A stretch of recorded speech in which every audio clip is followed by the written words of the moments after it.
जय हिंद students, welcome to study for civil services. आज है 1 अगस्त 2024 और आज के करंट अफेयर्स को हम लोग डिटेल में डिस्कस करेंगे। अगर आप यूपीपीसीएस, यूपीएससी, बीपीएससी या किसी भी स्टेट पीएससी की तैयारी कर रहे हो तो लेक्चर को एंड तक जरूर देखिएगा। यहाँ पर हम लोग प्रीलिम्स, मेंस, इंटरव्यू सभी पर्सपेक्टिव से न्यूज को कवर करते हैं और वो भी पूरे डिटेल में। इसके अलावा यूपीपीसीएस एग्जाम को क्वालिफाई करना है, यहाँ पर बिल्कुल बेसिक से लेकर एडवांस तक की प्रॉपर प्रिपरेशन करवाई जाती है, सिलेक्शन तक। तो ज्ञान सर के पेड कोर्स को जरूर ज्वाइन करें, इस दिए गए नंबर पर कांटेक्ट करके। ये उत्तर प्रदेश पीएससी का सबसे बेस्ट कोर्स है और सबसे टॉप नंबर 1 कोर्स है। आगे की बात करें तो ओनली करंट अफेयर्स नाम का हमारा टेलीग्राम का चैनल है, स्टडी फॉर सिविल सर्विसेज नाम का हमारा टेलीग्राम का चैनल, इसको ज्वाइन करिए। हमारे इंस्टाग्राम पेज को भी जो है फॉलो करिए। यहाँ पर हम बेसिकली एग्जामिनेशन से रिलेटेड अपडेट जो है वो आपको प्रोवाइड कराते हैं और ये सब टॉपिक्स हैं आज के, जिनको एक एक करके डिटेल में हम लोग जो है वो कवर अप करेंगे। तो चलिए आइए शुरू करते हैं। सबसे पहला हमारा टॉपिक जो हम लोग को देखने को मिल रहा है वर्ल्ड हेरिटेज कमेटी का है। वर्ल्ड हेरिटेज कमेटी ने यानी कि विश्व धरोहर समिति ने अभी रिसेंटली फोकस किया है कि कल्चरल साइट्स जो हैं, जो कि खतरे में हम लोग को देखने को मिल रही हैं, जो ऐसी हेरिटेज साइट्स हैं, ऐसे धरोहर हम लोग को जो है वो देखने को मिल रहा है जो खतरे में है, उनको क्या किया जाएगा, संरक्षित जो है वो किया जाएगा। तो ये बहुत इंपॉर्टेंट चीज है जिसको आप ध्यान में रखना। अब यहां पर आपसे क्वेश्चन जो है वो पूछा जा सकता है, टेल आमेर और चराई देव मॉइडम्स, चराई देव मॉइडम से रिलेटेड आपसे क्वेश्चन पूछा जा सकता है। इनको जो है वो ऐड किया गया है यूनेस्को की वर्ल्ड हेरिटेज साइट की लिस्ट में, और टेल आमिर जो है इसको लिस्ट किया गया है वर्ल्ड हेरिटेज इन डेंजर की लिस्ट में भी। यानी कि ये खतरे में है, ये ऐसे विश्व धरोहर है जो खतरे में हम लोग को देखने को मिलते हैं। आइए इनके बारे में हम डिस्कस करेंगे। टेल आमिर को जो है वो कहा जाता है monastery of saint Hilarion, monastery of saint Hilarion. तो ये फैक्ट ध्यान में रखिएगा। और कहां पर है ये टेल आमिर? गाजा स्ट्रिप में। मुझे कमेंट बॉक्स पर लिखकर बताइए गाजा स्ट्रिप कहां पर है। अक्सर न्यूज में इससे रिलेटेड क्वेश्चंस आते ही रहते हैं, राइट। और इसके बगल में कौन सा समुद्र है गाजा स्ट्रिप की, ये भी आप मुझे बताएं। गाजा स्ट्रिप जो है वो कौन से समुद्र के साथ अपनी बाउंड्री शेयर करता है? इसको हिलेरियन द ग्रेट के द्वारा जो है वो फाउंड किया था 4th सेंचुरी में, यानी कि ये इनके द्वारा स्थापित किया गया था टेल आमिर को। और वन ऑफ द अर्लीस्ट और लार्जेस्ट मोनास्टिक कम्युनिटी हम लोग को मिडिल ईस्ट में देखने को मिलती है। One of the largest monastic community. अब मोनास्टिक मतलब संत वगैरह जो होते हैं ना, संत लोग, तो उन लोग एक जगह पर रहते थे, उनके रहने की जगह थी बेसिकली ये। हिलेरियन की बारे में बात करें हम तो गाजा के नजदीक ही तबाथा में इनका जन्म हुआ था। और ये वो बन गए थे, संत बन गए थे 15 साल की उम्र में। और काफी फेम इनको मिला था इनके जादू टोटके के लिए, राइट। और फिर बाद में आकर इन्होंने एक मोनेस्ट्री जो है वो बनवा ली, राइट। तो ये फैक्ट आप थोड़ा सा ध्यान में जो है वो रखिएगा, ये बहुत इंपॉर्टेंट फैक्ट है। फिर ये साइट के फीचर्स के बारे में हम बात करें तो यहाँ पर खंडर हम लोग को देखने को मिलता है। यहाँ पर 5 चर्चेस भी हम लोग को देखने को मिलते हैं। अब जैसे जहाँ पर जो कुंड वगैरह नहीं होते जहाँ पर डुबकी उबकी लगाते हैं, वो वाली चीज भी यहाँ पर हम लोग को देखने को मिलती है। ये ज्योमेट्रिक मोजाइक्स भी हम लोग को यहाँ पर जो है वो देखने को मिलते हैं, राइट। तो ये ऐसी कुछ चीजें हैं जो आप थोड़ा सा ध्यान में रखिएगा। ठीक है, ठीक है, बाकी उतना कुछ इंपॉर्टेंट नहीं है। हाँ, अब आज की डेट में आपको ऑलरेडी पता है यार, इसराइल के अंदर कितना बुरा इशू हम लोग को देखने को मिल रहा है इसराइल पैलेस्टीन के बीच में।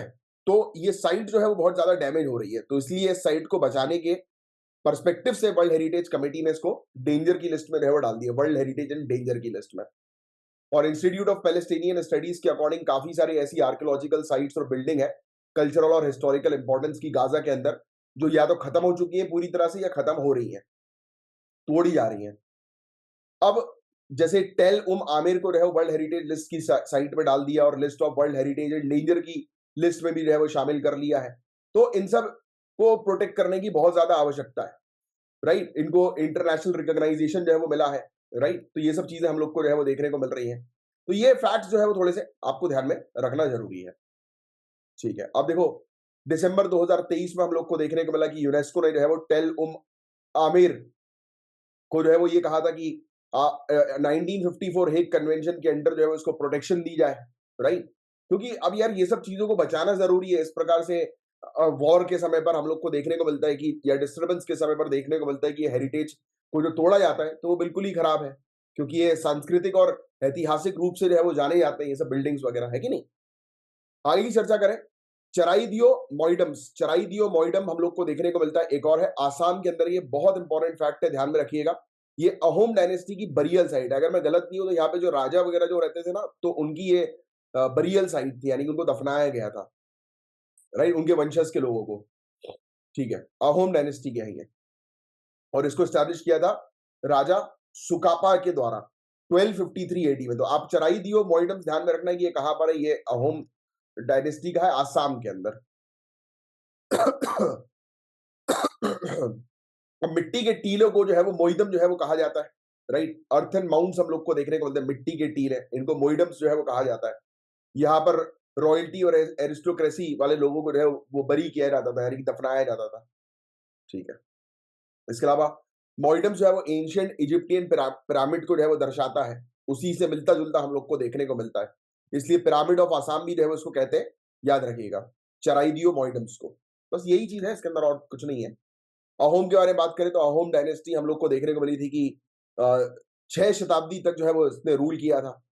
ठीक है, यहाँ पर जो राजा वगैरह जो होते थे उनको दफनाया जाता था, यहाँ के लोगों को दफनाया जाता था, इनको जलाया नहीं जाता था, इनका दाह संस्कार नहीं होता था, क्रीमेशन नहीं होता था।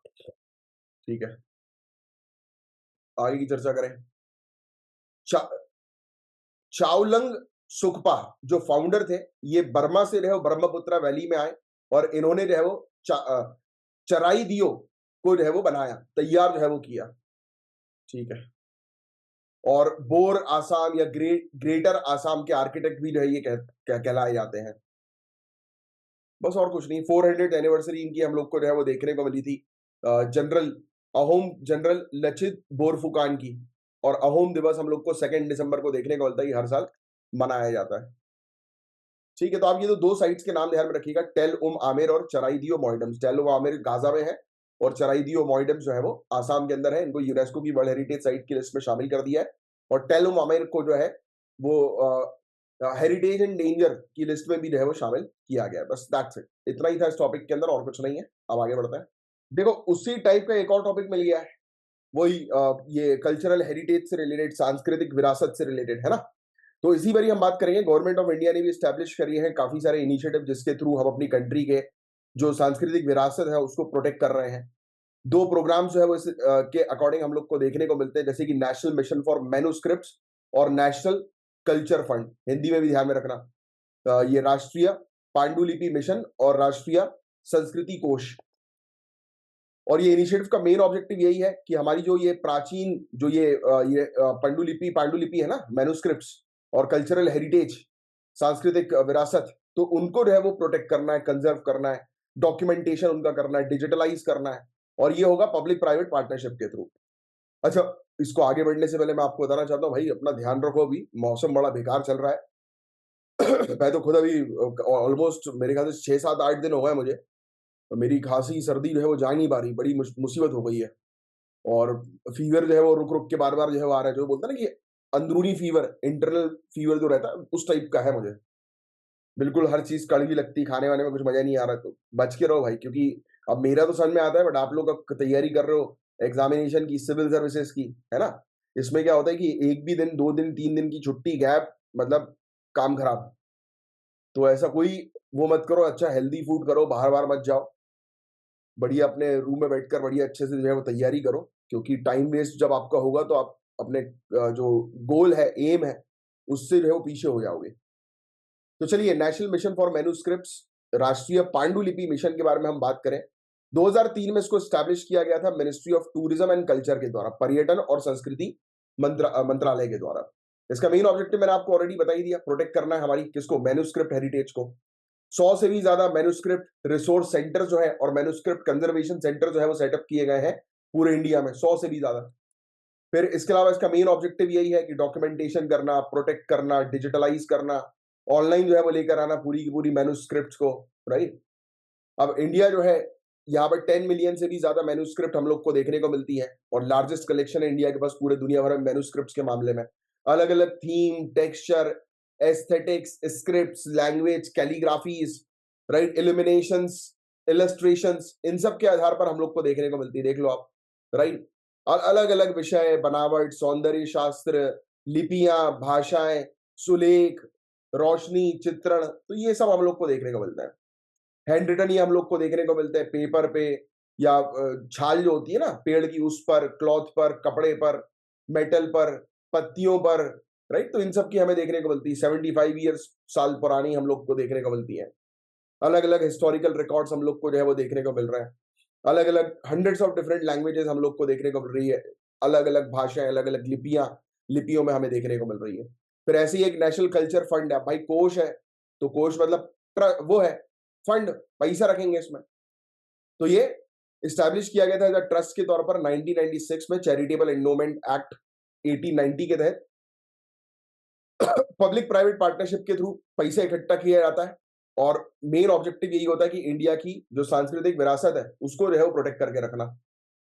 तो ये फाइनेंसिंग मैकेनिज्म है, यहाँ पर फंडिंग जो है वो की जाती है, जो भी हमारी जो इंडिया के कल्चरल हेरिटेज होते हैं उनके डेवलपमेंट के लिए, उनको रिस्टोर करने के लिए, उनको प्रोटेक्ट करने के लिए, बस यही है इसके अंदर, इसके मेंटेनेंस के लिए, राइट। ट्रेनिंग और डेवलपमेंट जो है वो किया जाता है कार्डर का, स्पेशलिस्ट और कल्चरल एडमिनिस्ट्रेटर्स के, ठीक है। एडिशनल स्पेस प्रोवाइड की जाती है।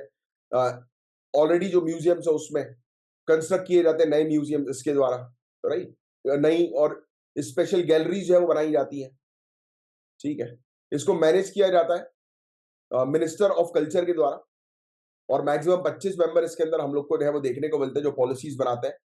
इसकी एक एग्जीक्यूटिव कमेटी हमें देखने को मिलती है, जो जिसके हेड जो होते हैं वो एक आईएएस ऑफिसर सेक्रेटरी हम लोग को देखने को मिलता है, और इसमें 11 मेंबर्स हम लोग को देखने को मिलते हैं जो पॉलिसीज तैयार करते हैं इस तरीके की, ठीक है।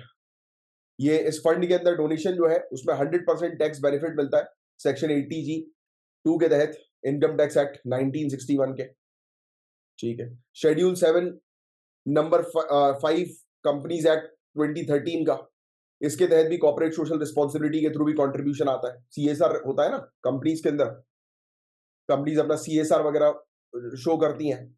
इसका एनुअल अकाउंट जो है वो controller and auditor general of India जो है वो ऑडिट करता है। तो आपको पता है गवर्नमेंट की चीजें हैं, गवर्नमेंट का ट्रस्ट है, तो ऑब्वियस ही बात है कैगी जो है वो ऑडिट करेंगे, आपने पॉलिटी में पढ़ा होगा, ठीक है। और ये इसके पूरे प्रोजेक्ट जो है वो प्रोजेक्ट इंप्लीमेंटेशन कमेटी जो है वो देखती है, और ये इंश्योर करती है कि टाइम पर पूरे प्रोजेक्ट जो है वो कंप्लीट हो।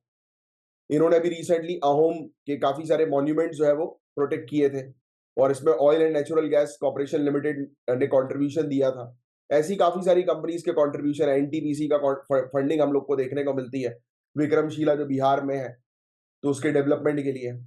और फिर इसके अलावा हम लोग को छत्तीसगढ़ के अंदर जो है वो देखने को मिलती है एक नेशनल हेरिटेज साइट है, उसको रिस्टोर और डेवलप करने के लिए भिलाई स्टील प्लांट ने कंट्रीब्यूशन दिया। ऐसी एक और कंपनी हम लोग को अपीजे सुरेंद्र होटल्स जो देखने को मिलते हैं, तो इन्होंने न्यू दिल्ली के अंदर जंतर मंतर को प्रोटेक्ट करने पर फंडिंग दी है। ऐसे ही एक और एयरपोर्ट अथॉरिटी ऑफ इंडिया ने ये आर्कियोलॉजिकल सर्वे ऑफ इंडिया की हम्पी म्यूजियम जो हमें देखने को मिलता है कर्नाटक के अंदर, तो उसको प्रोटेक्ट करने के लिए कंट्रीब्यूशन दिया है, ठीक है। तो ये चीज है, पब्लिक प्राइवेट पार्टनरशिप के थ्रू, ये फंडिंग के थ्रू जो है वो ये सांस्कृतिक विरासत है, कल्चरल हेरिटेज जो है इंडिया के, उसको प्रोटेक्ट किया जाता है। तो ये बस छोटा सा फैक्ट है जो आपको ध्यान में रखना है, that's it. Global food security and nutrition का टॉपिक है गाइस, ये बहुत इंपॉर्टेंट टॉपिक अगेन। तो state of food security and nutrition ने अपनी वर्ल्ड रिपोर्ट के अंदर 2024 की जो है ये बताया है कि ग्लोबल हंगर और फूड इनसिक्योरिटी के ट्रेंड को अलार्म किया है, यानी कि बताया कि भैया, खुलासा कर दिया कि बहुत खतरनाक स्थिति चल रही है वैश्विक स्तर पर हंगर की, भूखमरी की। तो ये बात आप जानते हैं यार, जलवायु परिवर्तन, क्लाइमेट चेंज, बीमारियां, इन सब चीजों के कारण हमें देखने को मिल रहा है कि फसलें जो है वो खराब हो चुकी हैं, और उसके चलते अब लोगों को खाना नहीं मिल पा रहा है, खाने की कमी हो गई है, क्योंकि संसाधन तो लिमिटेड ही है ना, इकोनॉमिक्स में पढ़ते हो आप लोग। तो यही चीज है जिसको हम लोग जो है वो कवर करने वाले हैं। बताया जा रहा है कि अंडर नरिशमेंट यानी कुपोषण की स्थिति जो है वो बहुत खतरनाक हो गई है, राइट। प्री कोविड एरा से बिल्कुल भी बदली नहीं है। तो 2023 में 713 और 757 मिलियन लोग फूड जो है वो मतलब फूड इनसिक्योरिटी में है, मतलब आप कह सकते हो कि भुखमरी में जी रहे हैं इतने ज्यादा मात्रा में लोग। पूरे दुनिया भर में 11 में से एक व्यक्ति हम लोग को देखने को मिलता है जो भुखमरी का शिकार बन रहा है। सोचो आप, ये आंकड़ा याद रखना। अफ्रीका में सबसे बुरी स्थिति हम लोग को देखने को मिल रही है। 20% वहां की पॉपुलेशन हंगर फेस कर रही है, सोचो आप। एशिया के अंदर सबसे ज्यादा लोग हैं, 384.5 मिलियन लोग कुपोषण से जूझ रहे हैं। 2.33 बिलियन लोग जो है मॉडरेट और सीवियर फूड इनसिक्योरिटी फेस करी है उन लोगों ने 2023 में। सीवियर फूड इनसिक्योरिटी ने अफेक्ट किया है 864 मिलियन लोगों से भी ज्यादा लोगों को। सोचिए आप, पूरे दुनिया भर में कॉस्ट जो खर्चा जो आता है ना हेल्दी डाइट का, वो बढ़ गया है, 3.96 यूएस डॉलर हो गया। सोचो आप यार, इतनी इंक्रीज होने के बावजूद काफी सारे लोग अफोर्ड नहीं कर पा रहे हैं हेल्दी डाइट को। रीजनल डिस्पैरिटीज एग्जिस्ट कर रही है आज की डेट में। वही क्षेत्रीय असमानता है जिसको हम लोग बोलते हैं, वही संसाधन की कमी है ना यार। हंगर जो है बढ़ गया है वेस्ट एशिया में, कैरिबियन में, ज्यादातर अफ्रीकन सब रीजन्स में। एशिया जो है यहां पर आधे से भी ज्यादा लोग जो है एशिया के अंदर हंगर से जूझ रहे हैं। तो ये चीज हम लोग को देखने को मिल रही है। तो बहुत बुरी स्थिति है। अफ्रीका के अंदर सबसे ज्यादा लोग हैं हंगर वाले। स्टंटिंग, वास्टिंग, बौनापन, कमजोरी। ये कमजोरी नहीं होता, ये एक्चुअली वास्टिंग होता है ना। अब जैसे एक नॉर्मल बच्चा है ना, नॉर्मल बच्चा है तो एक व्यक्ति जो सूखा होता है, पतला दुबला सा, उसको बोलते हैं वास्टिंग वाला, यानी कि हड्डी दिख रही है उसकी, राइट, यानी कि नॉर्मल ग्रोथ नहीं हो पा रही है उसकी। तो ये चीज हम लोग को देखने को मिल रही है। स्टंटिंग में इंप्रूवमेंट आया है, वास्टिंग में भी इंप्रूवमेंट आया है, बट प्रोग्रेस ऐसी नहीं चल रही जिसके थ्रू हम लोग 2030 तक भुखमरी को खत्म कर सकते हैं। वैसी नहीं प्रोग्रेस चल रही। United nation sustainable development goals को अचीव करने के लायक जो है वो काम नहीं हो रहा है। मतलब सिंपल सी बात ये है, पूरे दुनिया भर में ये जो मोटापा है वो बढ़ गया है, ओबेसिटी के केस जो है वो बढ़ गए हैं, एनीमिया के केस जो है वो बढ़ गए हैं। इसके अलावा स्पेशली वुमेन में, महिलाओं में पब्लिक स्पेंडिंग, यानी कि लोग खर्चा कर रहे हैं फूड सिक्योरिटी के ऊपर, न्यूट्रिशन पर, महंगाई बढ़ गई है। पॉकेट बोलते ना कि आउट ऑफ पॉकेट एक्सपेंडिचर हो गया है, कि लोग जो है वो मैनेज ही नहीं कर पा रहे खर्चा न्यूट्रिशन को इनटेक करने का, डाइट का, प्रॉपर डाइट का, है ना। तो ये इश्यूज हम लोग को देखने को मिल रहे हैं। इंडिया के अंदर सबसे ज्यादा लोग हम लोग को देखने को मिलते हैं जो कुपोषित है, 194.6 मिलियन लोग। हालांकि 240 मिलियन हुआ करता था 2004-2006 में, उससे घटा ही है। और chronic under nourishment, chronic under nourishment पता है क्या होता है? कि बचपन से ही एक व्यक्ति कुपोषित है और लाइफ लॉन्ग तक फिर वो कुपोषित रहेगा। 13% हम लोग को देखने को मिल रहा है इंडियन पॉपुलेशन का। 55.6% इंडियन, अप्रोक्सीमेटली 790 मिलियन लोग अफोर्ड ही नहीं कर पा रहे हेल्दी डाइट को। बहुत महंगाई है। क्योंकि इंडिया की रैंक ये लिख लेना, इंडिया की रैंक 111 हम लोग को ग्लोबल हंगर इंडेक्स 2023 में देखने को मिली है। आगे की चर्चा करें। इंडिया के अंदर सबसे ज्यादा हम लोग को वास्टिंग के केसेस साउथ एशिया में देखने को मिल रहा है। स्टंटिंग के केसेस सबसे ज्यादा है। 27.4% बेबीज इंडिया के अंदर जो है लो बर्थ वेट के साथ जो है वो बर्थ लेते हैं। मेटरनल माल न्यूट्रिशन हम लोग को देखने को मिलता है, मातृ कुपोषण जिसको बोलते हैं, माताओं में कुपोषण है। 53% महिला इंडिया के अंदर जो है वो एनीमिया की प्रॉब्लम से गुजर रही हैं, और जो कि सबसे ज्यादा है साउथ एशिया के अंदर। ओबेसिटी बच्चों में, मोटापा बच्चों में जो है वो बहुत देखने को मिल रहा है, 5 साल से कम की उम्र के बच्चों में 2.8%। एडल्ट में बढ़ गया, ये 7.3% हो गया है। लोग फिजिकली एक्टिव ही नहीं है ना, प्रॉब्लम ये भी हम लोग को देखने को मिल रहा है, जिसके कारण से मोटापा जो है वो बढ़ता जा रहा है। अल्ट्रा प्रोसेस फूड हम लोग को देखने को मिल रहे हैं, ये फास्ट फूड्स वगैरह होते हैं, ट्रांस फूड्स भी जिसको हम लोग बोलते हैं, है ना, ट्रांस फैट आपने सुना होगा नाम। ठीक है, इंडिया के अंदर काफी सारे ऐसे फूड प्रोडक्ट्स जो है वो मैन्युफैक्चर होते हैं जो अनहेल्दी है वर्ल्ड हेल्थ ऑर्गेनाइजेशन के स्टैंडर्ड्स के अकॉर्डिंग। क्योंकि समोसा सबको चाहिए, टेस्टी है, बट वो पता नहीं कि कौन से तेल से बन रहा है, एक तो मैदा है, आलू है, बट फिर भी खाओ सब बांटो, टेस्ट है। आगे की चर्चा करें। पब्लिक स्पेंडिंग हम लोग को देखने को मिल रही है, public spending food security, nutrition पे जो है वो बढ़ गई है। कोविड-19 पेंडेमिक के अंदर हम लोग को फूड इनसिक्योरिटी देखने को मिला, माल न्यूट्रिशन के केसेस देखने को मिले कि बढ़ गए हैं। पब्लिक इन्वेस्टमेंट रिकमेंडेशन अब ये है कि भाई आपको जो है बजट बढ़ाना पड़ेगा हंगर और माल न्यूट्रिशन को खत्म करने के लिए। लोकल कम्युनिटीज को इन्वॉल्व करो कि जिससे कि अवेयरनेस क्रिएट हो हेल्दी फूड से related. Private sector investment encourage किया जाए, इनोवेटिव फाइनेंसिंग मैकेनिज्म लाया जाए, जैसे social bond, green bond, sustainability link bond. ये इकोनॉमिक्स के काफी इंपॉर्टेंट टर्म्स हैं जो ध्यान में रखिएगा। ग्लोबल पार्टनरशिप को स्ट्रेंथन करना है, मजबूत करना है, ठीक है। प्रमोट करो क्लाइमेट रेजिलिएंट एग्रीकल्चर, ऐसी कृषि की प्रैक्टिस की जाए कि क्लाइमेट चेंज का इंपैक्ट कम से कम पड़े और ज्यादा से ज्यादा उपज हो सके। R&D पर जो है वो रिसर्च करो कि भाई ऐसे क्रॉप्स पर हम लोग जो है वो काम कर सके कि सूखे पड़ने पर भी उस वो प्रॉपर फसल जो है वो प्रोवाइड कराए। एग्री फूड सिस्टम को इंप्रूव करो, बढ़ाओ, better infrastructure, logistic, market access. जो फूड लॉस हो जाता है ना, कई बार वेयर हाउस में रखे रखे पूरा खाना खराब हो जाता है, अनाज खराब हो जाता है, तो उस पर काम करो। कई बार कीड़े लग जाते हैं वेयर हाउस में ही। न्यूट्रिशन प्रोग्राम जो है वो चलाओ। जो पिछड़ा वर्ग है उस पर मेनली फोकस करो। डेटा प्रॉपर तरीके से कलेक्ट करो, मॉनिटर करो और रिपोर्ट करो। तो ये चीज हम लोग को देखने को मिल रही है। तो ये फैक्ट थोड़ा सा ध्यान में रखिएगा। 6 साल ही बचे सस्टेनेबल डेवलपमेंट गोल्स के टारगेट को अचीव करने के लिए। जीरो हंगर का टारगेट है, बट कहा जा रहा है कि जिस स्पीड में चला जा रहा है उस स्पीड में टारगेट को अचीव करना बहुत मुश्किल है। तो इस बात करेंगे हम लोग महाराष्ट्र के स्पेशल पब्लिक सिक्योरिटी बिल के बारे में। महाराष्ट्र का विशेष सार्वजनिक सुरक्षा विधेयक है, तो इसी को हम लोग चर्चा करेंगे। महाराष्ट्र की स्टेट लेजिस्लेटिव असेंबली, महाराष्ट्र की राज्य विधान सभा के अंदर जो है वो इसको मानसून सेशन के दौरान जो है वो लाया गया है। और अब देखो ये पब्लिक सिक्योरिटी से रिलेटेड है, महाराष्ट्र के अंदर लोगों की सुरक्षा से रिलेटेड है, तो इसी चीज को हम लोग जो है वो समझेंगे। बट उससे पहले कुछ फैक्ट्स को जान लेते हैं। इंडिया के अंदर पता है आपको नक्सलवाद की क्या स्थिति है? 3,544 इंसिडेंट इंडिया के अंदर लेफ्ट विंग एक्सट्रीमिज्म से रिलेटेड हम लोग को देखने को मिले, वामपंथी उग्रवादी वाद से रिलेटेड देखने को मिले। 949 डेथ रिकॉर्ड की गई। और मॉइस स्ट्रेटेजी के अकॉर्डिंग अर्बन रीजन्स में हम लोग को देखने को मिल रहा है कि मेनली टारगेट किया जा रहा है लीडरशिप के लिए, मासेस को ऑर्गेनाइज किया जा रहा है, मिलिट्री टास्क में एंगेज जो है वो किया जा रहा है, राइट। फिर इसके अलावा ऑफिशियल डेफिनेशन नक्सलिज्म की जो है वो नहीं है। अब ये जो Maharashtra state public security bill जो हम लोग को देखने को मिल रहा है 2024 का, इसमें क्या है? तो गवर्नमेंट ये क्लेम करता है कि नक्सलिज्म जो है ये अर्बन एरियाज पे आ रहा है फ्रंटल ऑर्गेनाइजेशन के जरिए, यानी कि काफी सारे ऐसे संगठन है उसके जरिए नक्सलवाद जो है वो शहरी क्षेत्र में घुसपैठ कर रहा है।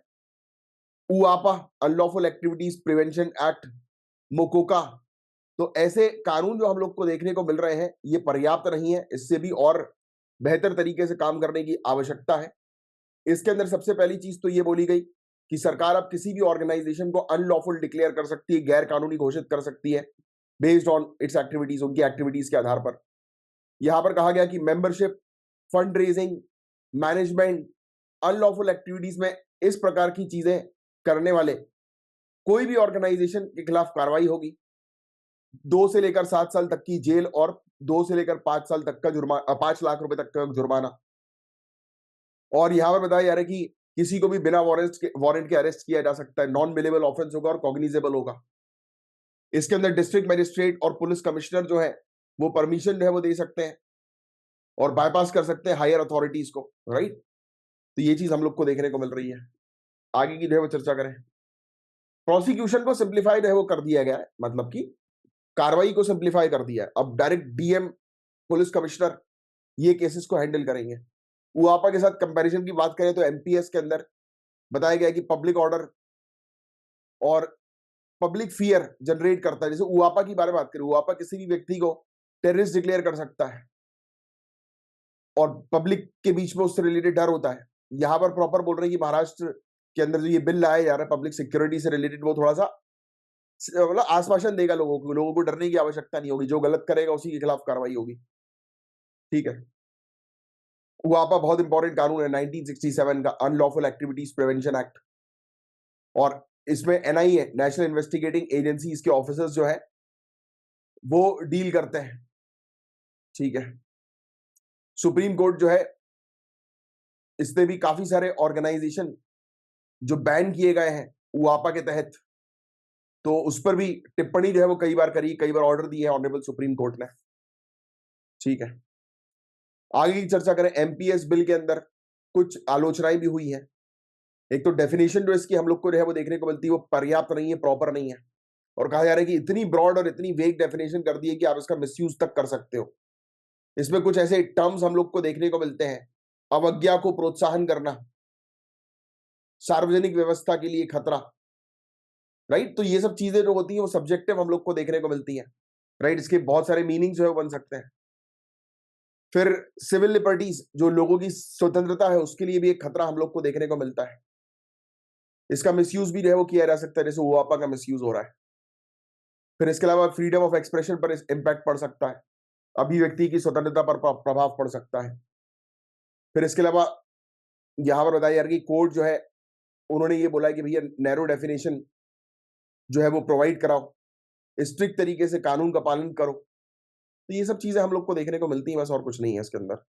Chhattisgarh special public security act भी 2005 में लाया गया था, और उस समय इसका उपयोग जो है वो किया गया था एक एक्टिविस्ट जैसे कि डॉक्टर विनायक सेन, सुनीता पोट्टम, इनके अगेंस्ट। महाराष्ट्र के अंदर भी मोकोका है, उआपा तो ऑलरेडी है ही, हम लोग को देखने को मिलता है। फिर national policy and action plan to address left wing extremism, कौन सी हम लोग की राष्ट्रीय नीति है वामपंथी उग्रवादी को नियंत्रण करने के लिए। तो एक समाधान हम लोग को देखने को मिलता है, ये पॉलिसी बनाई गई है। फिर एक एस्पिरेशनल डिस्ट्रिक्ट प्रोग्राम है, ये डेवलपमेंट पर फोकस करता है। एक सिक्योरिटी रिलेटेड एक्सपेंडिचर स्कीम है, एक special central assistance infrastructure development के लिए है। फोर्टिफाइड पुलिस स्टेशन स्कीम हम लोग को एक देखने को मिलती है, एक रोड कनेक्टिविटी प्रोजेक्ट हम लोग को देखने को मिलता है। तो ये सब है। अब गाइस, कर्नाटक हाई कोर्ट में पॉस्को से रिलेटेड एक मामला सामने आया था। तो पॉस्को मेनली इस टॉपिक के अंदर आपको समझना है कि क्या है ये protection of children from sexual offence act 2012। तो नाम से इसमें समझ में आ रहा है यौन अपराधों से बच्चों का संरक्षण करना, है ना। तो अभी देखो, ये कानून जो है वो लाया गया था किस पर्पस के लिए? सबसे मेन ऑब्जेक्टिव ये था कि बच्चों को जो है वो यौन शोषण से जो है वो बचाना, प्रोटेक्ट करना। क्या? बच्चों को यौन शोषण से जो है वो बचाना, प्रोटेक्ट करना। और यूनाइटेड नेशन का एक कन्वेंशन है, convention on the right of the child. तो 1989 में जो है वो इंडिया ने जो है वो इस कन्वेंशन में अपनी सहमति जो है वो दी थी, राइट। तो उसी के तहत जो है ये कानून जो है वो तैयार किया गया, बनाया गया। अब आगे की जो है वो चर्चा करें तो हमें देखने को मिलता है कि इसमें 20 साल तक की सजा हम लोग को देखने को मिलती है, और काफी सारी पेनाल्टीज भी जो है वो शामिल है। फिर पॉस्को की आवश्यकता जो है वो क्या थी? तो पॉस्को से पहले इंडिया के अंदर चाइल्ड प्रोटेक्शन कानून जो था वो सिर्फ गोवा चिल्ड्रंस एक्ट 2003 ही था। आईपीसी के अंदर सेक्शन 375, 354, 377 हम लोग को देखने को मिलते थे, वो पर्याप्त नहीं थे। ये मेल चिल्ड्रन को कवर नहीं करते थे, और इसमें प्रॉपर डेफिनेशन भी मॉडेस्टी की और अननेचुरल ऑफेंस की जो है वो नहीं देखने को मिलती थी। शील और अप्राकृतिक अपराध की जो है वो स्पष्ट परिभाषा भी नहीं थी। फिर धीरे धीरे करके केसेस बढ़ना शुरू हो गए चाइल्ड सेक्सुअल अब्यूज के, राइट। तो फिर ये पॉस्को कानून जो है वो लाया गया। अब जनरल प्रिंसिपल जो है वो क्या होते हैं कि भाई हर एक बच्चे को जो है वो डिग्निटी के साथ ट्रीट करना, रिस्पेक्ट के साथ ट्रीट करना है। आर्टिकल 21 अनुच्छेद 21 के तहत जो है वो हम लोग को देखने को मिलता है कि बच्चे का भरण पोषण प्रॉपर तरीके से करना है एक अच्छे एनवायरमेंट में। फिर किसी प्रकार का भेदभाव जो है वो नहीं होना चाहिए। फिर प्रिवेंटिव मेजर्स जो है वो लाए जाए। भाई आप बच्चों को ट्रेन करो, वो होता है ना गुड टच बैड टच, क्या होता है उस तरीके का ट्रेनिंग। और मुझे तो ये लोग घटिया लगते हैं कि भाई मतलब आपके अंदर क्या है भाई, दिमाग है कि क्या है ऐसे लोगों के अंदर कि बच्चों तक को नहीं छोड़ते यार। छी, घटिया सोच ही घटिया है लोगों की। इस तरीके के लोग, नजरिया गलत है। चाहे वो बच्चा हो या कोई भी किसी भी एज की महिला हो, नजर और नीयत बोलते हैं ना, साफ होनी चाहिए। अगर इंसान की नजर और नीयत में खोट है तो वो इंसान कभी आगे बढ़ ही नहीं सकता, नीच रहता है वो इंसान, नीच। राइट टू प्रिवेसी, भाई प्रिवेसी का भी अधिकार होना चाहिए, कॉन्फिडेंशियलिटी मेंटेन करो भाई, राइट। फिर ट्रायल ऑफ ऑफेंस, अब इस कानून में कुछ कमियां भी हैं, जैसे कि सुप्रीम कोर्ट जो है ये बोलती है कि जैसे सर्वोच्च न्यायालय ने पुष्टि करने वाले साक्ष्य के बिना इस सिद्धांत को कमजोर माना है, क्योंकि इससे गलत दोष सिद्ध का जोखिम जो है वो बढ़ जाता है। कई बार ऐसा भी होता है ना यार, बच्चे हैं कुछ भी बोल देते हैं, कई बार कुछ भी समझ लेते हैं, तो वो वाली भी एक इशू हो जाता है। बट ऐसा भी नहीं है यार, हर बार हर केस में ऐसा नहीं होता है। हर केस में बच्चे जो है वो शिकार ज्यादा बन जाते हैं। फिर इस अधिनियम के अंदर नाबालिग के साथ सहमति से यौन संबंध बनाने वाले बालिग साथी पर मुकदमा चलाने का प्रावधान है, क्योंकि नाबालिग को कि सहमति अप्रासंगिक मानी जाती है। मतलब माइनर्स की जो कंसेंट होता है वो इररिलेवेंट होता है, बोलते हैं कि अरे बच्चा है वो तो कुछ भी बोल देता है, राइट, उसकी सहमति भी सहमति नहीं मानी जाती है। कई बार बच्चे जो है फॉल्स कंप्लेन कर देते हैं और उनको एग्जेम्पशन जो है वो मिला हुआ है पनिशमेंट से कि बच्चे ने अगर फॉल्स कंप्लेन करी है तो उसके खिलाफ कोई कार्रवाई नहीं होगी। डिस्पाइट बैन हो गया 2012 में टू फिंगर टेस्ट, ये टेस्ट अभी भी कंडक्ट जो है वो किया जाता है, राइट, और एक व्यक्ति की प्राइवेसी और डिग्निटी का उल्लंघन होता है। फॉल्टी इन्वेस्टिगेशन प्रोसीजर्स कई बार हम लोग को जो है वो देखने को मिलते हैं। अब देखो सजा क्या क्या मिलती है, इसमें बताया जाता है कि कम से कम 7 साल की सजा, राइट, लाइफ इम्प्रिजमेंट हो सकता है, जीवन कारावास हो सकता है। फिर कई बार हम लोग को जो है वो देखने को मिलता है कि 10 साल से कम की सजा जो है वो नहीं होती है और लाइफ इम्प्रिजमेंट जो है वो हो जाता है। जैसे कि अगर पेनिट्रेटिव सेक्सुअल असॉल्ट जो होता है और एक होता है एग्रेवेटेड, यानी कि और भी, एक तो सेक्सुअल असॉल्ट हुआ नॉर्मल केस में तो 7 साल की सजा है ही, और भी गंभीर मामला होता है तो उसमें 10 साल तक की मिनिमम सजा। सेक्सुअल असॉल्ट किया जा रहा है तो कम से कम 3 साल की सजा, 5 साल की हो सकती है और फाइन के साथ। फिर एग्रीवेटेड केस में, यानी कि और भी गंभीर केस में 5 साल की कम से कम सजा। हरासमेंट में जो है वो 3 साल की कम से कम सजा। चाइल्ड पोर्नोग्राफी का उपयोग जो है वो किया जा रहा है तो उसमें कम से कम 5 साल की सजा, ये मतलब 5 साल तक की सजा और फाइन और पेनाल्टी भी हो सकती है, और भी गंभीर कुछ मुद्दा सामने नजर आता है तो कार्रवाई बढ़ाई भी जा सकती है। इसी को लेकर काफी सारे केसेस वगैरह भी आए थे। Bijoy versus state of west Bengal 2017 का केस हम लोग को देखने को मिला था। कलकत्ता हाई कोर्ट ने इशू किए थे डायरेक्शंस कि बच्चे जो विक्टिम्स होते हैं उनकी डिग्निटी का विशेष तौर पर, उनकी गरिमा का विशेष तौर पर ध्यान रखा जाए। ठीक है, बस बाकी इसके अंदर और कुछ नहीं था। इमीडिएट मेडिकल एग्जामिनेशन होना चाहिए बच्चे का, जैसे ही एफआईआर होती है तो तुरंत बच्चे का जो है वो मेडिकल एग्जामिनेशन करो। फिर इसके अलावा जो पीड़ित जो होते हैं उनको आइडेंटिफाई किया जाएगा बच्चा, और उनको प्रोटेक्शन जो है वो दी जाएगी जुवेनाइल जस्टिस एक्ट के तहत। ठीक है, फिर चाइल्ड वेलफेयर कमेटी में उनको भेजा जाएगा पीड़ितों को। ठीक है, फिर Vishnu Kumar versus state of Chhattisgarh का भी केस था, उसमें भी काफी सारी चीजें इस प्रकार की बताई गई। Dinesh Kumar Maurya versus state of UP का केस, तो ये सब केसेस वगैरह उतने इंपॉर्टेंट नहीं है, बट हाँ थोड़ा सा एक आइडिया रखने के लिए सही रहता है। जैसे कि ये वाला जो केस था सुंदरलाल वर्सेस मध्य प्रदेश का केस 2017 का, तो मध्य प्रदेश हाई कोर्ट ने जो है क्लियरली मेंशन किया था माइनर प्रेगनेंसी को टर्मिनेट किया जाए। सेक्सुअल ऑफेंस के दौरान जब प्रेगनेंसी हो जाती है तो माइनर प्रेगनेंसी को तुरंत टर्मिनेट करो, खत्म करो। ठीक है, पेरेंट्स से कंसेंट जो होता है ना कि माता पिता जो होते हैं उनकी सहमति जो है वो पर्याप्त जो है वो मानी जाती है, बट बच्चे की सहमति पर्याप्त नहीं है। ठीक है, बस दैट्स इट। नेक्स्ट, अब लद्दाख जो है उसको कोल्ड डेजर्ट जो है वो इंडिया का कहा जाता है। एनसीईआरटी आपने पढ़ी होगी तो आपको इसका आंसर जो है वो मिल गया होगा, क्योंकि वहां पर एक्सट्रीम क्लाइमेट कंडीशंस होती हैं। हाई यूवी रेडिएशन भी होता है, पता है आपको, हाई अल्ट्रावायलेट का रेडिएशन लद्दाख में रहता है। टेम्परेचर का वेरिएशन हम लोग को देखने को मिलता है। पानी की वहां पर कमी है। सिमिलैरिटी हम लोग को लद्दाख के चट्टानों की जो है वो देखने को मिल रही है, और मार्स में जैसे यानी लद्दाख के चट्टान है ना, वैसे ही मार्स मंगल ग्रह में भी हम लोग को उसी टाइप के चट्टान जो है वो नजर आ रहे हैं। और ये जब परसीवरेंस रोवर जो था वो अपना ऑपरेशन कर रहा था तो उस दौरान जो ये चीज सामने नजर आती है। मैग्नेटो फॉसिल की डिस्कवरी हुई है। कुछ ऐसे हम लोग को जो है वो फॉसिल्स देखने को मिले हैं, ऐसे अवशेष जो है वो पाए गए हैं, राइट, जो कि जिसमें मैग्नेटिक प्रॉपर्टीज है, इसलिए इसका नाम रखा गया मैग्नेटो फॉसिल्स। और ये सजेस्ट कर रहे हैं कि भाई वहां पर लाइफ होने की संभावना है मार्स में। संभावना है, अभी तो ये हम लोग को देखने को मिल रहा है बस।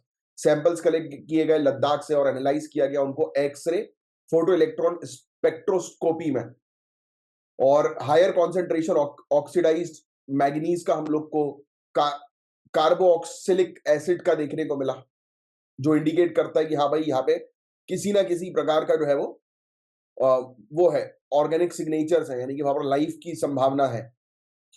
और मैग्नेटिक मटेरियल्स की अगर हम बात करें या मिनरल्स की बात करें तो ये भी बायोटिक सोर्सेज से ही जो है वो उत्पन्न होकर आते हैं, तो ये भी चीज हम लोग को देखने को मिली। ठीक है, बस यही है और कुछ नहीं है इसके अंदर, ये रिपीट हो गया। ये मैग्नेटोफॉसिल की डेफिनेशन जो है वो क्या होती है, तो ऐसे हम लोग को जीवाश्म जो है वो देखने को मिलते हैं, अवशेष देखने को मिलते हैं, राइट, जिसके अंदर मैग्नेटोटैटिक बैक्टीरिया होता है। ठीक है, देखो मैग्नेटिक प्रॉपर्टी भी जो है वो उससे आती है नेचुरली। काफी सारे प्रोकारियोटिक ऑर्गेनिज्म जो होते हैं वो धरती की मैग्नेटिक फील्ड के साथ अलाइन करते हैं, जिसको डिस्कवर किया था सेल्वाट्रे बेलिनी ने 1963 में। तो ये ध्यान में रख लेना यार कि ये इस प्रकार का मैग्नेटोटैटिक बैक्टीरिया भी जो है वो होता है, एक बैक्टीरिया जिसके अंदर मैग्नेटिक प्रॉपर्टीज होती हैं। ठीक है, बस और कुछ नहीं है इसके अंदर। नेक्स्ट, ये जो टॉपिक हम लोग को यूनियन बजट 2024-25 से रिलेटेड देखने को मिल रहा है, मॉडल स्किल लोन स्कीम से रिलेटेड टॉपिक है। तो मैक्सिमम लोन जो है, लोन की लिमिट जो है वो इस स्कीम के तहत बताया जा रहा है कि 1.5 लाख से 5 लाख की नहीं, 1.5 लाख से 7.5 लाख की हम लोग को जो है वो देखने को मिल रही है। फिर इसकी इस स्कीम के तहत मॉडल स्किल लोन स्कीम। फिर नेक्स्ट हम लोग को जो है वो देखने को मिल रहा है कि ये स्कीम जो है वो अब एनबीएफसी को भी और स्मॉल फाइनेंस बैंक को भी इंक्लूड कर लिया गया है इस स्कीम के अंदर। और ये स्कीम जो है वो सिर्फ सिर्फ नेशनल स्किल क्वालिफिकेशन फ्रेमवर्क ही नहीं, बल्कि और भी सारी चीजें जो है वो इसमें इंक्लूड की गई हैं। काफी सारे स्किल के कोर्सेज इसके अंदर इंक्लूड किए गए हैं। मतलब स्किल डेवलपमेंट के लिए स्कीम ही हम लोग को देखने को मिल रही है, दैट्स इट। फिर इसके अलावा मनु भाकेर के अचीवमेंट शूटिंग में किस प्रकार के हैं? तो मनु भाकेर जो है उन्होंने मेडल जीता है एशियन गेम्स में और वर्ल्ड चैंपियंस में और कॉमनवेल्थ गेम्स में भी। फिर इसके अलावा पहली इंडियन फीमेल शूटर है जिन्होंने ओलंपिक मेडल जो है वो जीता है। फिर इसके अलावा इन्होंने गोल्ड मेडल जो है वो जीता था वुमेन की 10 मीटर एयर पिस्टल में आईएसएसएफ वर्ल्ड कप में मैक्सिको के अंदर 2018 में। ठीक है, और ये इनका पहला इंटरनेशनल मेडल नहीं था, और भी इंटरनेशनल मेडल थे। अब देखो स्किल डेवलपमेंट से रिलेटेड एक क्वेश्चन भी है आप लोग के सामने। इस क्वेश्चन का आंसर लिखने की कोशिश करिएगा 150 वर्ड में। तो बस आज के लिए इतनी ही करंट अफेयर्स की न्यूज थी गाइस। अब हम मिलेंगे कल के लेक्चर में, तब तक के लिए bye bye, take care, have a great day ahead, जय हिंद।